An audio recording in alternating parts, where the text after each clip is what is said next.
There is a gravitational anomaly at the edge of the solar system that has been measured, documented, debated, and ignored for over a century. Not a theoretical anomaly, not a prediction from a mathematical model that might or might not correspond to something real.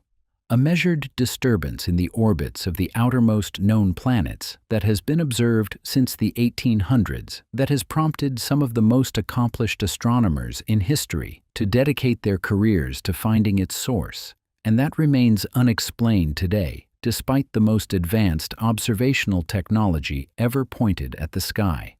Something is out there, something with enough mass to perturb the orbits of the largest objects in the outer solar system. Something that has been pulling on the edges of the known for over 150 years. And the history of how that something has been sought, found, lost, sought again, found again, reclassified, and ultimately erased from the mainstream narrative of the solar system is one of the strangest stories in the history of astronomy. Start where the story starts, not with Pluto, before Pluto, with the planet that Pluto was never meant to be. In the mid-1800s, astronomers noticed that the orbit of Uranus, discovered in 1781, wasn't behaving the way Newton's laws predicted it should. The planet was deviating from its calculated path. Something was pulling on it, something unseen, something beyond Uranus. Using the gravitational perturbations of Uranus's orbit, the mathematicians John Couch Adams in England and Urbain Le Verrier in France independently calculated where the unknown object should be.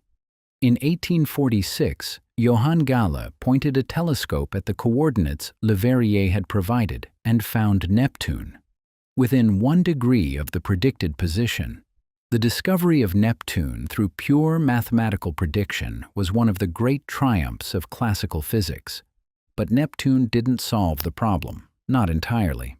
After Neptune's orbit was precisely determined and its gravitational influence on Uranus was accounted for, residual perturbations remained, small, subtle, but measurable. Something was still pulling, something beyond Neptune, and the search for that something consumed the next 70 years of planetary astronomy. The deeper I went into this history, the more I found that the search for the trans-Neptunian planet wasn't a fringe pursuit. It was mainstream astronomy's defining quest for half a century. Percival Lowell, one of the most prominent astronomers in America, founder of the Lowell Observatory in Flagstaff, Arizona, dedicated the last decade of his life to finding what he called Planet X. He calculated its predicted position based on the residual perturbations of Uranus and Neptune. He searched systematically, photographing sections of the sky and comparing plates taken on different nights to detect moving objects. He didn't find it. He died in 1916, and the search continued. In 1930, Clyde Tombaugh, a young astronomer working at Lowell Observatory, found something. A faint point of light moving against the background stars at approximately the position Lowell had predicted. The announcement was a sensation. The 9th planet had been found. It was named Pluto. The solar system was complete, except it wasn't. And this is where the story that everyone knows diverges from the story that the astronomical record actually tells. This raises a simple but critical question. If Pluto was Planet X, the massive trans-Neptunian body whose gravitational influence was perturbing the orbits of Uranus and Neptune, why did the perturbations persist after Pluto was found? The silence was deafening. Because Pluto, it became clear almost immediately, was too small. Far too small. The gravitational perturbations that had motivated the search required a body of significant mass. Pluto's mass, which was initially overestimated due to the difficulty of measuring the size of such a distant object, was revised downward repeatedly over the decades following its discovery. By the time Pluto's moon Charon was discovered in 1978, allowing a precise determination of Pluto's mass, the answer was definitive. Pluto was roughly 1/500th the mass of Earth, not even close to the mass required to produce the observed perturbations. Pluto wasn't Planet X. It was something else entirely. A small, icy body that happened to be near the predicted position of a much larger object that hadn't been found yet. And here's what the official history does with this fact. It absorbs it. It quietly adjusts the narrative. It says that the perturbations that motivated the search for Planet X were the result of errors in the measurements of Uranus's and Neptune's orbits. That when Voyager 2 flew past Neptune in 1989 and provided precise mass measurements, the perturbations disappeared. That the search for Planet X was based on faulty data. That Pluto was a coincidental discovery at approximately the right location for the wrong reasons. That there is no Planet X. Never was. The perturbations were measurement errors. Case closed. As if they were following instructions they didn't fully understand. But case closed is exactly what it isn't. Because the gravitational evidence didn't stop accumulating in 1989. It shifted. It moved to a different dataset. And the new dataset is, if anything, more compelling than the old one.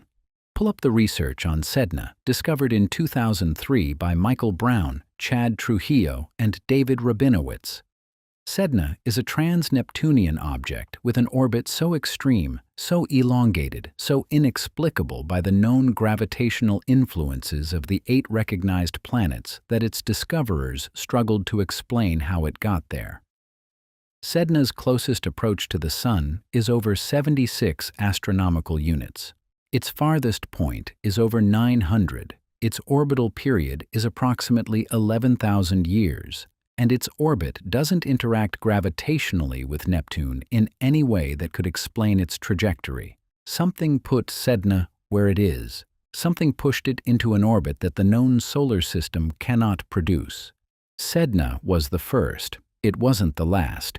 In the years following Sedna's discovery, additional trans-Neptunian objects with similarly extreme and similarly clustered orbits were identified.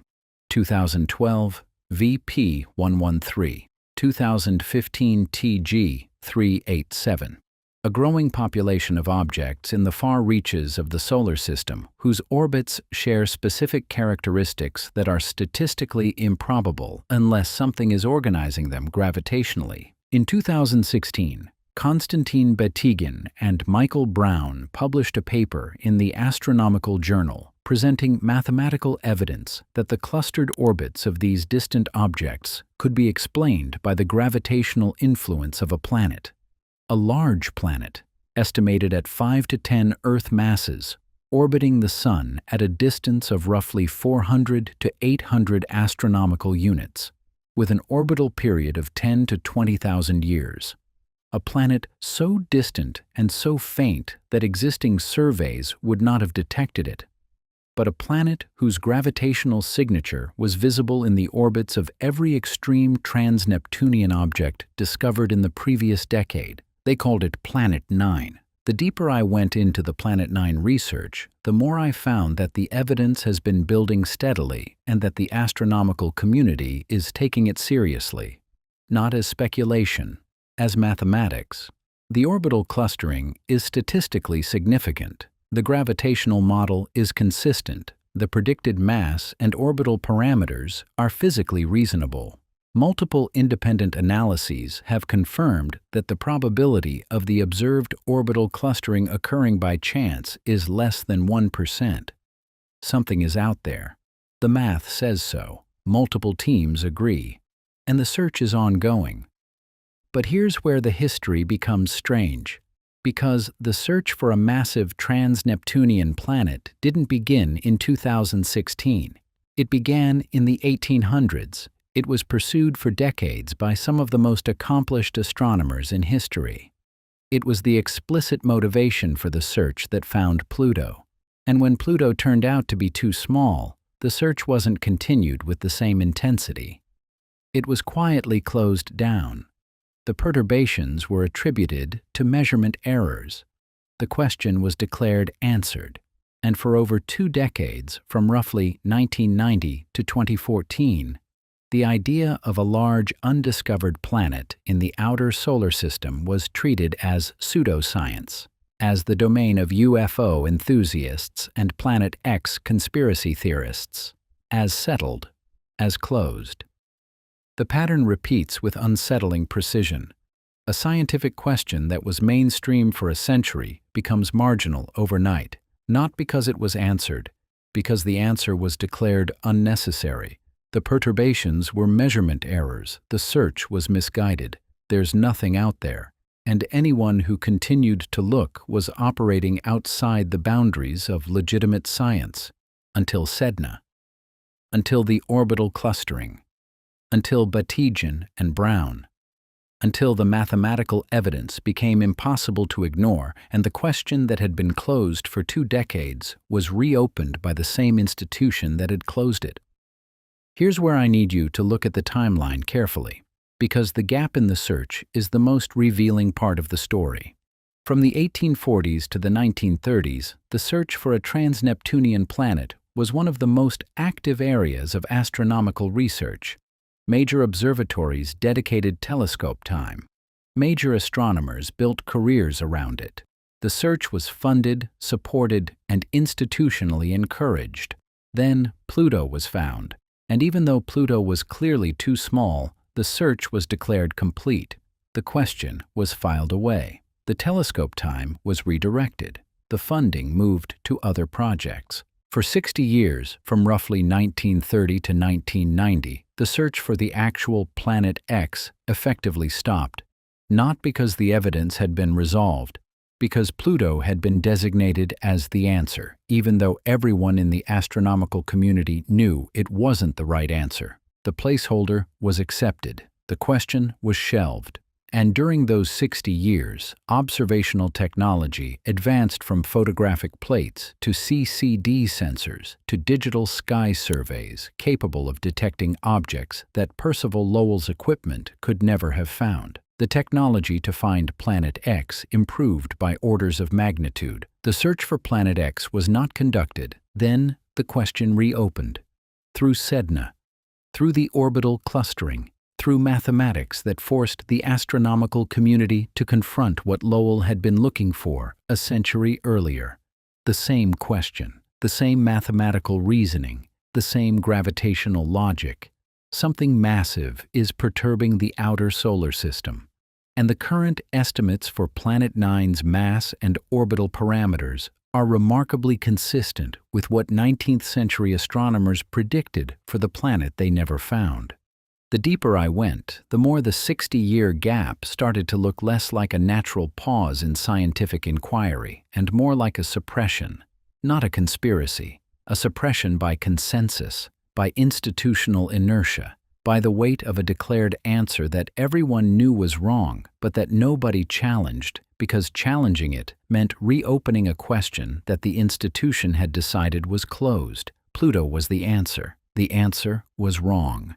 And for 60 years, the wrong answer occupied the space where the right question should have been.